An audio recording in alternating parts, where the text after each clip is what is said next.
No DQ Galaxy. We are live with a recap of Monday Night Raw for March the 6th, 2023.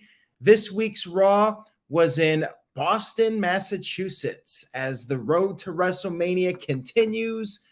Shout out to the early birds that were way earlier than me, but we had a significant ending to Raw. Now, Hamp Connell sent in a very generous $20 super chat, which I will get to later since it jumps ahead to the end of Raw, and I will give my thoughts on that. Thank you, Hamp. I will get to that super chat. It is saved. It is starred. Now, we're going to start with the beginning of Raw. Feel free to super chat. I will answer them all. However, I am going to go in the order of what happened on the show. I will talk about the shocking ending to Raw at the end. We kicked off Raw with the Bloodline arriving. Paul Heyman with Jimmy Uso and Solo Sikoa. Heyman basically instructed them to take care of the Sami Zayn and Kevin Owens problems. We had our first match, Kevin Owens versus Solo Sikoa. Owens did not wait for the bell. He went right after Solo. Solo got the upper hand for a while. Owens made his comeback. Solo went to the outside of the ring. Owens went after him. And then Jimmy Uso got on the apron. That allowed Solo to gain the upper hand again. After the commercial break, Kevin Owens knocked Jimmy off the apron, hit a super kick to Solo, hit the cannonball, and then went up top, jumped off with the swanton. However, Jimmy Uso jumped in the ring, attacked Owens, causing a disqualification. The idea was that it was more important for the Bloodline to take out Kevin Owens rather than win the match. So in this case, the DQ made sense. I was fine with the DQ in this instance. So they continued to lay out Owens. They put him on the table. But then Sami Zayn showed up. The crowd was chanting for him. Zayn ran down and got a chair. Bloodline escaped. Sami Zayn got in the ring. Kevin Owens was in the corner. Zayn offered his hand to KO, but KO declined, and the crowd was not happy about this. They booed KO, but nonetheless, KO walked away from Sami Zayn, still not willing to fight with Sami Zayn. And yes, this was actually Solo's first loss on television since joining the main roster, I believe.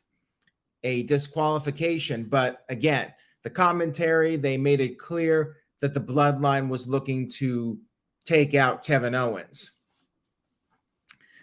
We had a backstage promo with Bray Wyatt's opponent for WrestleMania, Bobby Lashley. And Lashley basically said Wyatt is not a man, sent a man in a mask to do his dirty work. Lashley wanted to know what will it take for Bray Wyatt to confront him. And as he was doing this, the lights were flickering, the logo displayed in the background. So, they're still building this up and whatever. We also had a backstage segment with Carmella talking about how Adam Pearce ruins everything. Chelsea Green, she's Carmella's new buddy, definitely agrees with her about Pearce, said that Pearce is a dumpster fire. And as she was saying this, Pearce just happened to be standing right behind them. We then had the Raw Women's Champion, Bianca Belair, going up against Carmella. Chelsea Green was out there, and Carmella used Bianca's braid to get the upper hand for a while. Chelsea Green was out there as a distraction. Carmella hit the super kick, but Bianca kicked out. Bianca made her comeback, and Chelsea Green got in the ring, she got tossed out. Carmella did a roll-up, put her feet on the ropes, but Bianca kicked out, and then Bianca hit the KOD, got the win, despite the interference of Chelsea Green. Raw Women's Champion defeats Carmella. Nobody really shocked over this one. And then afterwards, there was a double team attack, but Asuka ran down to make the save, and Asuka spit the mist in Chelsea's face. I'm sure she'll complain about that to Adam Pearce. And then we had a little face-off between Asuka and Bianca Belair. At this point, it appears that there's no heel. Asuka helping out her opponent for WrestleMania, doing the right thing. And we'll see if there's any kind of heel turn over the next couple of weeks. But right now, it's pretty much face versus face. Psycho Jet Black sent in a $2 super chat. Thank you for that, Psycho. Says, which match are you more excited for, Bray or Brock Lesnar? Easily Brock Lesnar's match. I mean, it's not even debatable as far as I'm concerned. Way more Brock's match.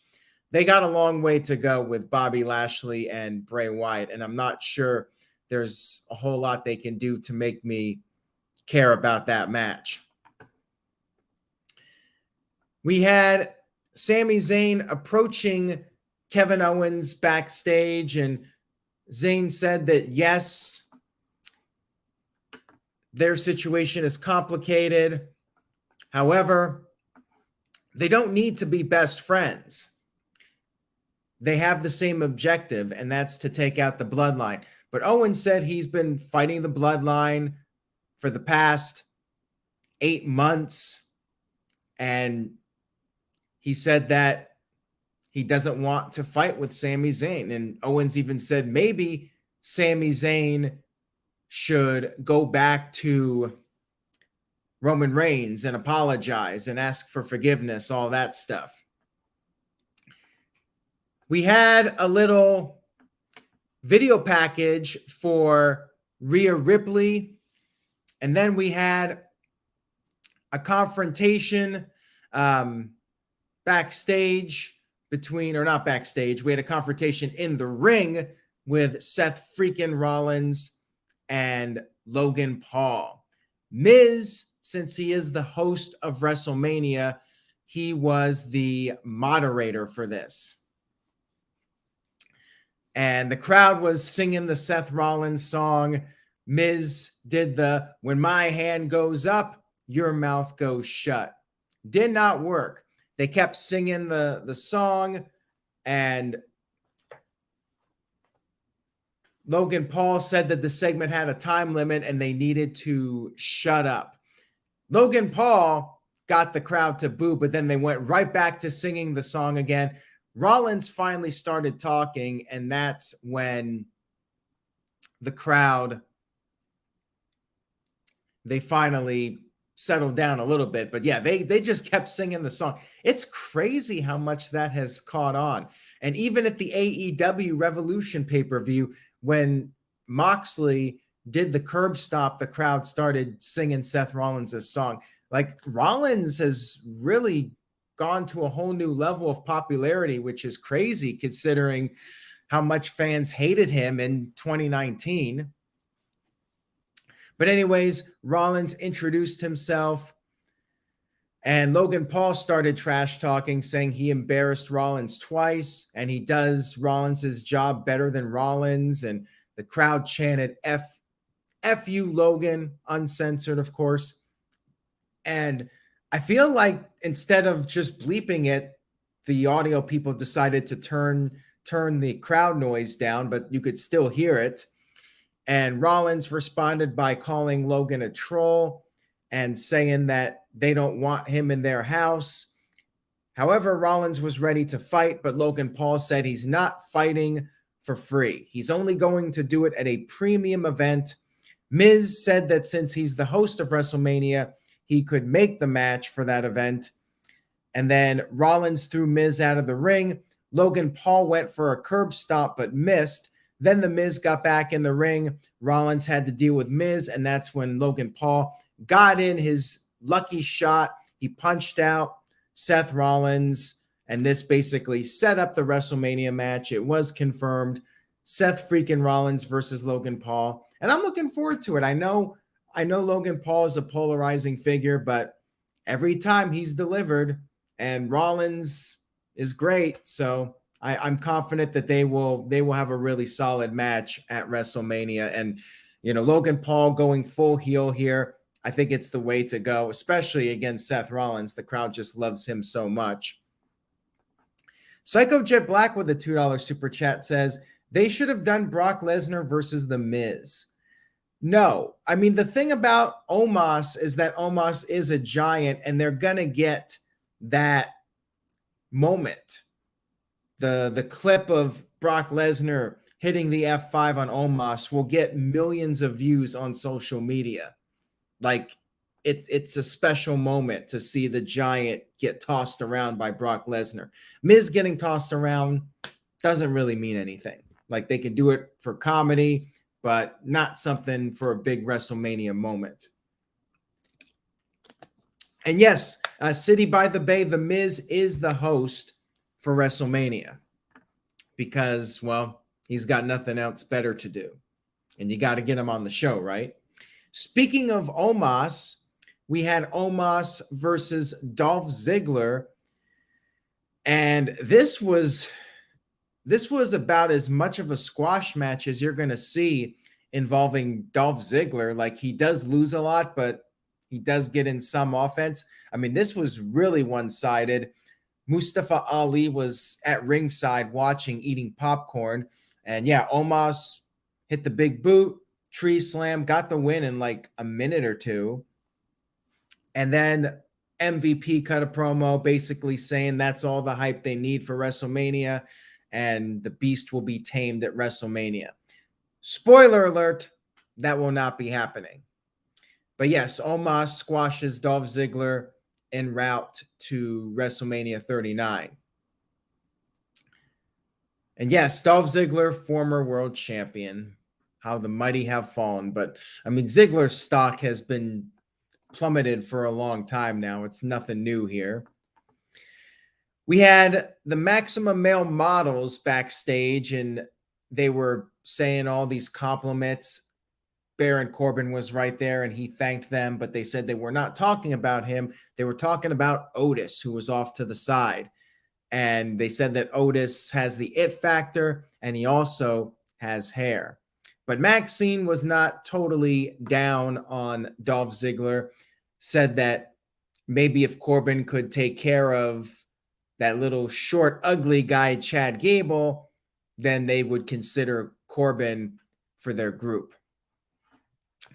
Gomer Kyle sent in a generous $10 super chat. Thank you for that, Gomer. Much appreciated. Says, loving this storyline. I think Rollins got the biggest pop of the night after John Cena. Your thoughts? Hated Seth, but now I really appreciate and like him now. Seth Rollins is on a roll right now. And as far as crowd reactions, like, he's up there. You got Sami Zayn, Cody.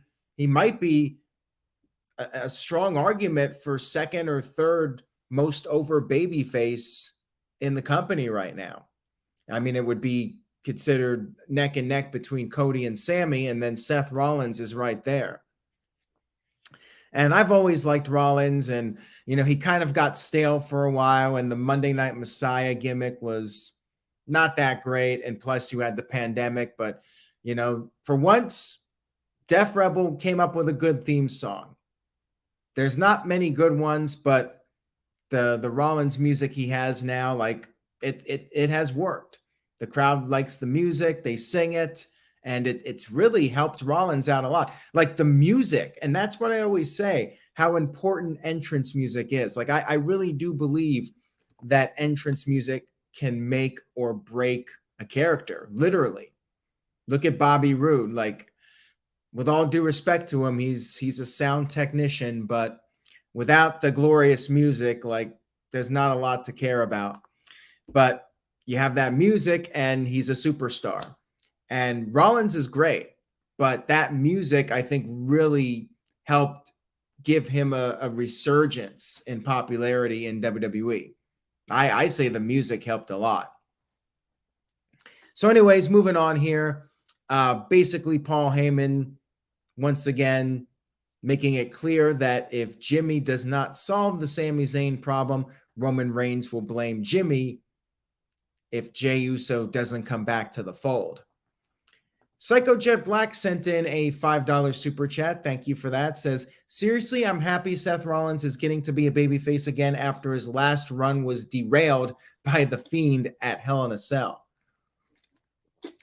Well, Rollins was already struggling with crowd reactions. I remember he was making some comments on the internet, and he was already starting to get booed by some people.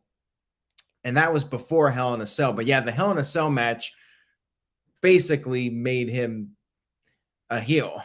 The crowd totally soured on him after that. Whichever fans were still behind him prior to that, they had gone against him. Next up, we had Finn Bálor versus Johnny Gargano, which you would think would be an easy win for Balor at this stage of the game, since he has a WrestleMania match, but they did have this storyline with Edge. The Judgment Day was out there. Dexter Lumis was out there, and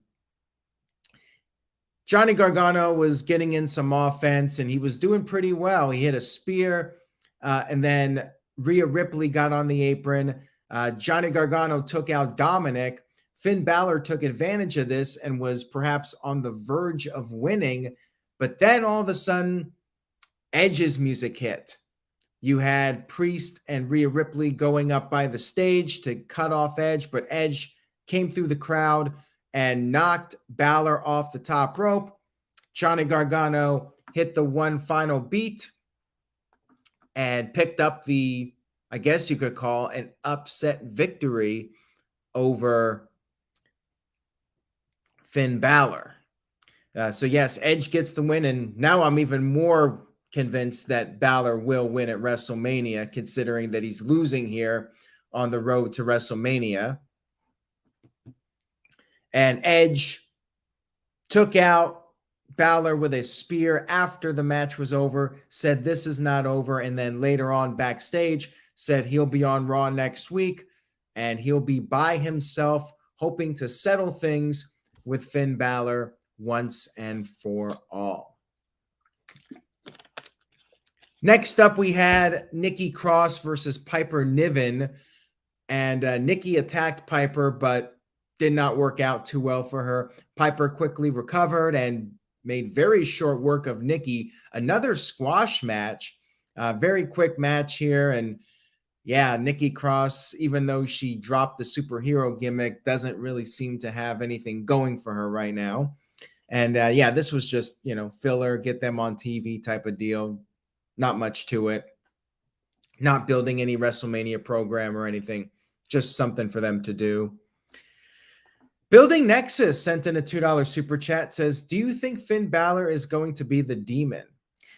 I could see that, or maybe a new Judgment Day version of the Demon. We haven't seen the Demon since he lost to Roman Reigns. I would like to see maybe a new version of the Demon with some different makeup and change it up a little bit. But yeah, I would love to see Balor go to that dark place for WrestleMania going up against Edge.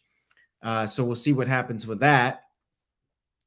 Thank you for the super chat. And Walter Cruz sent in a $5 super chat. Thank you for that, Walter. Says, I hate when someone is supposed to be a surprise, like, oh my God, he's not supposed to be here, but then their music hits. Makes no damn sense at all. Well, Kevin Dunn and those production people, they have the security cameras around the building. Everybody knows what's going on. And if they have any hint that somebody's in the building, they're very quick to have that music queued up and play it. But yeah, like that is one maybe little small critique that WWE could change. They don't always have to play the entrance music when there's a surprise. But in this case with Edge, that must have been Edge's plot. He wanted them to go up to the stage. Like, he can't just run out there. He's got to distract them. So he'll tell Kevin Dunn, hey, go play my music. And then that happens. and they're distracted, and Edge comes in from the crowd. So in this case, it made sense. But in general, I get what you're saying. When they have wrestlers always showing up with their music, like it doesn't feel organic or natural. It feels like a scripted moment. So I totally understand that. We had Elias with Rick Boogs backstage, and this was another segment just to get these guys on TV. Elias thinks that Boogs needs to go out there and take care of business. So we told Boogs to challenge Bronson Reed. But as it turns out, Boogs issued a challenge on behalf of Elias. And Reed went up to Elias and accepted the match.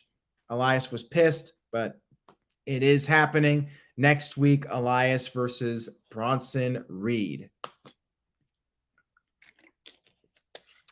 We then had one of the big segments of the evening.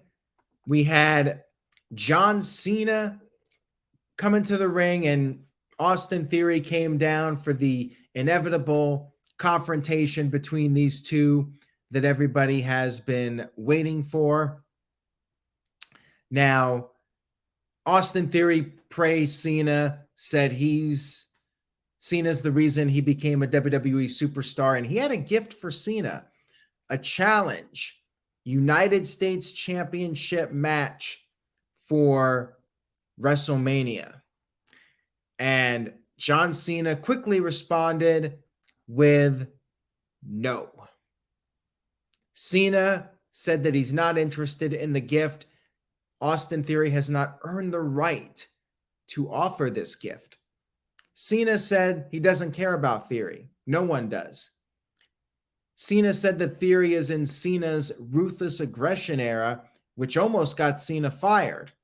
And Cena said that Theory has no heart, no soul, and doesn't believe in himself. And in theory, Theory should be great, but no one cares. Cena said Theory should leave the ring and get out of there so he can go to the back in one piece. But Theory responded and said he's not going anywhere, just like the bald spot on John Cena's head. Crowd oohed and awed that line. And he said that there's no respect here. And Theory said that old line is true. Never meet your heroes. All they do is disappoint. And brought up how the fans want to see John Cena at WrestleMania. And the crowd did pop for this. And Cena responded by saying he would rather be bald than have the crowd noise piped in because they don't care.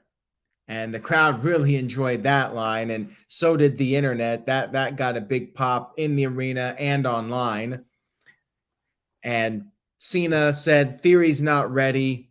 If they had a match, Theory would lose. And even if Theory won, he would still lose because he would have to go out there on Raw without John Cena in front of the roughest crowd of the year, and he wouldn't be able to hold his own.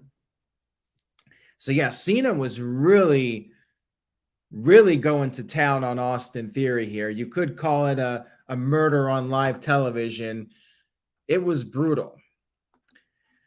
It was quite the burn, that line about the piped in crowd noise. And yeah, it's not too often when you have somebody, a wrestler, acknowledge that there's piped in crowd noise.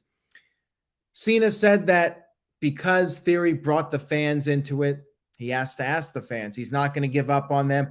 They want the match. So therefore, Cena did ultimately accept the match and said that Theory doesn't have it up here, doesn't have it here, and doesn't have it down there. And then as he walked away, he said, you really need to work on that last bit. So again, quite the massacre here of young Austin Theory. And before this was all over, John Cena introduced, according to him, somebody who does deserve a WrestleMania main event and being on that big stage. Of course, he was talking about the number one contender for the unified WWE Universal title, Cody Rhodes. So Cody came out there and Cody shook hands with John Cena, and they had their special moment there, which I thought was pretty cool that Cena endorsed Cody. Nice moment here with these guys. And Psycho Jet Black sent in a $2 super chat. Thank you for that. Says, Cena's bald spot is more over than Mustafa Ali. I would say the bald spot's more over than quite a few wrestlers, not just Mustafa Ali. Bart Gunn, though, I'm not so sure about. Bart Gunn, Bart Gunn's not really over. He was over until he got knocked out by Butterbean, and then it was pretty much over for him. Although I'm not really sure he was over before that. So yeah, he probably was more over than Butterbean. Or not Butterbean. Definitely not Butterbean. Bart Gunn. Let's move on here. Enough talk about John Cena and his bald spot being more over than people. Definitely more over than EC3, Michael Wayne. Sami Zayn, backstage promo, said his match is about survival. And he's not going anywhere until he sees the end of the bloodline. Then we had Chad Gable versus Baron Corbin. Another short match here. In-ring quality-wise, this was not a memorable Raw. I mean, this Raw was more about the angles than the matches. So we had another really quick match. Maximum Male Models were watching backstage sideways. Vince McMahon was backstage at Raw, and people are freaking out over that. But maybe MMM just wanted to have their pose, so they watched from the side. Anyways, Corbin avoided the moonsault and hit a backbreaker, but then he got too cocky. He started trash talking, and that's when Gable applied the ankle lock, and Baron Corbin tapped.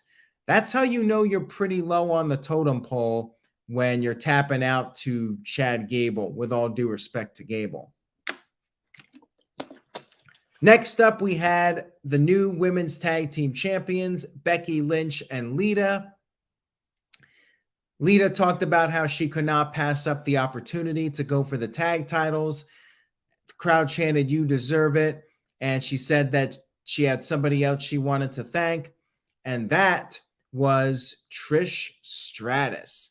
Trish came to the ring, said she always has Lita's back. She would not have missed them winning the titles for anything in the world. And that's when Damage Control showed up, and they said they're going to be the reason why Trish and Lita will not come back again. But Trish then issued a challenge for WrestleMania. 6-woman tag team match. Bayley accepted. There was a brawl. Bayley was left alone in the ring. She got triple teamed, but Dakota and Io pulled her out of the ring to safety. So yes, they are doing a 6-woman tag team match, which, I mean, at this point, nothing's been announced about Ronda Rousey and Shayna Baszler. Ronda is apparently hurt for real, but she's expected to be back for WrestleMania. We'll see if they still add a tag team title match. They could. Damage Control, Io Sky, and Dakota Kai specifically could end up working 2 nights of WrestleMania. I mean, that's always a possibility.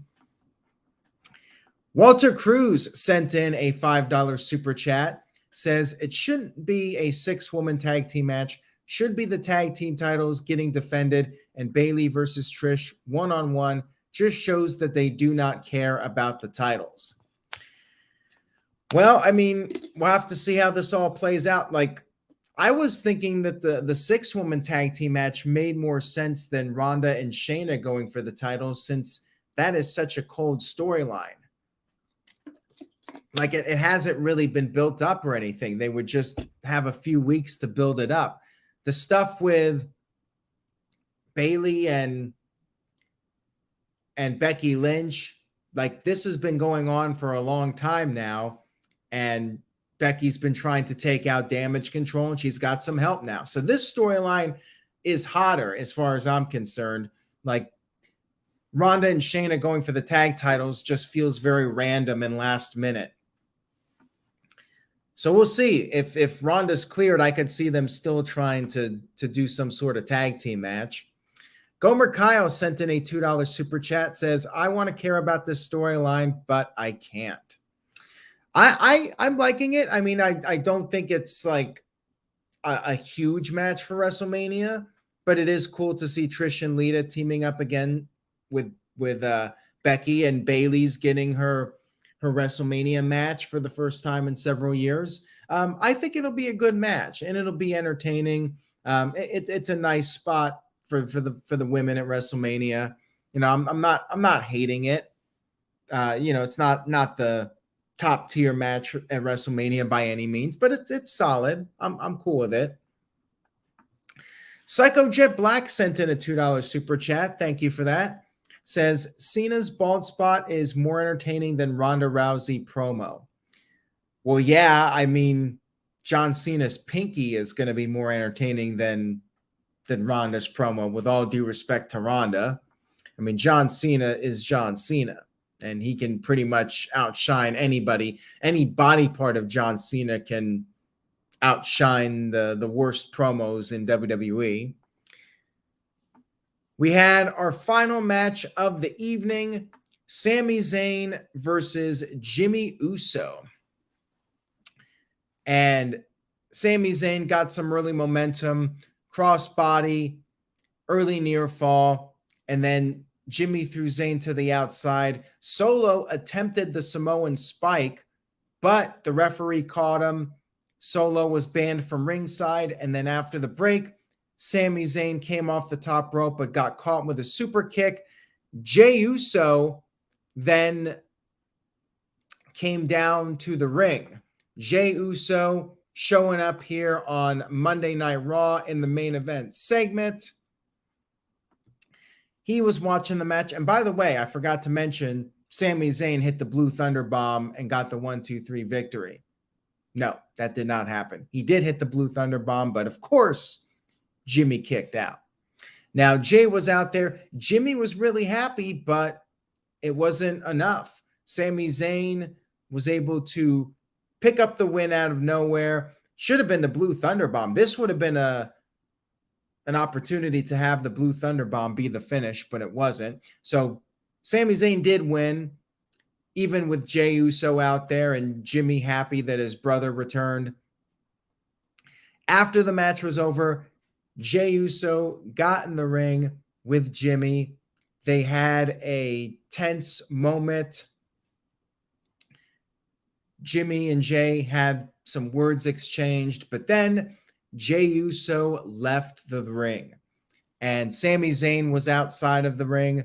Jey Uso stood over by Sami, and they teased something for a moment, and then Jey hugged Sami Zayn, and the crowd popped huge. Like, there was an explosion in the arena, massive pop for this. The crowd started chanting Usi. They chanted holy shit. But then the betrayal. We finally got the turn. Jey Uso super kicked Sami Zayn. Crowd was shocked. The production people got the shots of the shocked fans, and Solo Sikoa came back out. It was 3-on-1.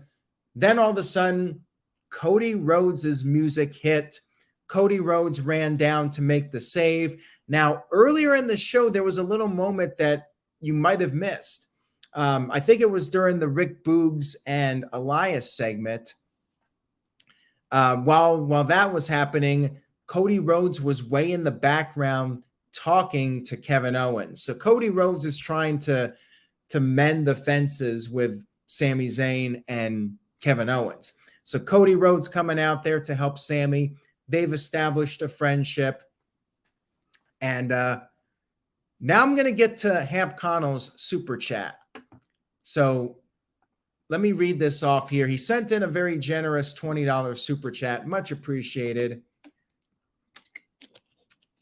So he says, this has been the absolute worst build ever. They have the women's tag champs and a 6-woman tag. Everything is going to happen next week. And what was supposed to be an emotional moment was ruined by Cody Rhodes. WWE sucks. Again, I do not hate the 6-woman tag team match.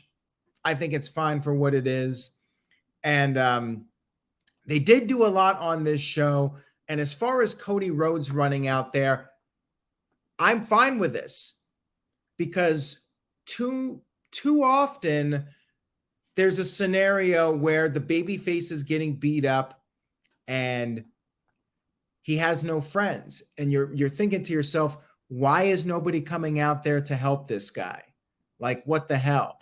So if Cody Rhodes did not come out there, I'd be like, well, what kind of a dick is this guy to not help out Sami Zayn? Like, Cody praised Sami Zayn. They established a friendship. Yeah, Kevin Owens isn't going to help Sami Zayn right now, at least not yet. But yeah, you would think Cody Rhodes is definitely there. We saw him. He would come out there and help Sami Zayn if Sami was in trouble. So it made sense. If Sami Zayn was in trouble, Cody Rhodes naturally should help him. If Cody doesn't show up, then I'm wondering what kind of a shitty friend is he? So yeah, I had no problem with Cody Rhodes coming out there at the end, and he got a huge pop too. To me, it made perfect sense that Cody Rhodes ran out there. Walter Cruz sent in a $2 super chat. Thank you for that, Walter. Says it would have made more sense to do it on SmackDown. Not necessarily. I mean, this is Raw, and Boston, sold out crowd, by the way. I mean, I think it was a solid place to do it. And I actually wasn't expecting it at first. When Jey came out there, I still wasn't convinced they were shooting the turn. But then when Jey was out there with Sami standing next to him, I was thinking, well, they might do it here. We got a few minutes left. And sure enough, they did pull the trigger on it. Psycho Jet Black sent in a $2 super chat. Thank you for that. Says, post-WrestleMania, for the post-WrestleMania Raw, Kevin Owens, Sami, and Cody holding the belts. Yeah, I could see that happening, but I'm still not convinced that Cody's winning the title. We'll see. Hamp Connell sent in a $5 super chat. Thank you for that, Hamp. Says, Aaron, come on. We have waited for this emotional moment that should have happened in Montreal, and it was shortened. By the way, this was a Vince call bet. Well, we knew the turn was coming. They didn't do it in Montreal, but as I said back then, we'd have to see how it played out. And the crowd reacted the way you would hope they would react. Like, they popped huge, and then you did the super kick. So I think it worked out for them. Like, if there was little crowd reaction, I might feel differently, but they got the desired reaction. And as far as I'm concerned, it was the right time because the crowd reacted appropriately. If it was a lackluster crowd reaction, then I think you could make more of an argument that, yeah, maybe they should have done it in Montreal or they should have done it on SmackDown. Building Nexus sent in a $2 super chat. Says, when will Kevin Owens and Sami Zayn reunite? Well, I think now it's getting close. Like, I could see it as late as the go home show, but would not shock me if it happens in a week or two. They're gonna continue to milk it, but from what I recall, the angle that reminds me of this one is when Seth Rollins and Dean Ambrose reunited for SummerSlam several years back. I think it was 2017 or 2018. And I remember that when they were teasing it for several weeks, and it was like the go-home show before SummerSlam that they finally reunited and they got that huge pop. So they may wait it out, but I would not be surprised if they wait a little bit longer. Jason YT sent in a $2 super chat. Says, when are we getting a Hall of Fame announcement and who? Your guess is as good as mine at this point. I don't know what they're waiting for. The only thing I can think is that something fell through with Batista, and they don't have The Rock, and they're struggling to get a headliner for the show. Otherwise, I don't get it at all. Maybe they feel like because the Hall of Fame is the same night as SmackDown, it doesn't really matter. If they hype it up, they could just say something the week before. But yeah, it's odd that they haven't announced anything this close to the event. So all in all, I thought the angle at the end was great, and it got the desired reaction. We can all argue maybe it should have been done in Montreal. Maybe they should have waited until SmackDown. And yes, I get what Walter was saying. Like, well, now, we know Jay's with them. They had that hook for SmackDown, but Boston reacted the way they should have reacted. So yeah, I enjoyed the ending to Raw, and I think the pacing is about at the right point. And as far as the reunion with KO and Sami goes, could be a week, could be 2 weeks, but it's definitely coming now. So all in all, very good Raw. Like I said earlier, not the best as far as the in-ring product goes, but angle-wise, they set up a lot of the big matches. Edge and Balor, not confirmed yet, but they're clearly setting that up. Cena versus Theory officially set. And as Jerry points out, like, this was more of an unexpected moment. The Montreal thing would have been huge heat, but at the same time, that was what people were expecting, and they didn't do it. So I'm giving Raw a B+ this week. Not the greatest Raw by any stretch, but I thought it was a very good show overall. Love the ending, and we set up the 6-woman tag, and some good stuff on the show as far as angles go. But still wasn't like a top tier Raw, but very good. B+. Thank you all for watching tonight. I hope you enjoyed it. Hamp Connell did not like it. So, I mean, if you're not feeling it, Hamp, then yeah, I mean, maybe it's time to stop watching because they're doing well right now. They're connecting with the audience, and I think they're doing well. I think the angles have been better than they've been in many years, and they're doing some things right because Rollins is getting good reactions, Cody's getting good reactions, Sammy's getting good reactions, KO. Like, the baby faces are over. And to me, that's a sign that they're doing something right. And you got Reigns, who's been having this tremendous run.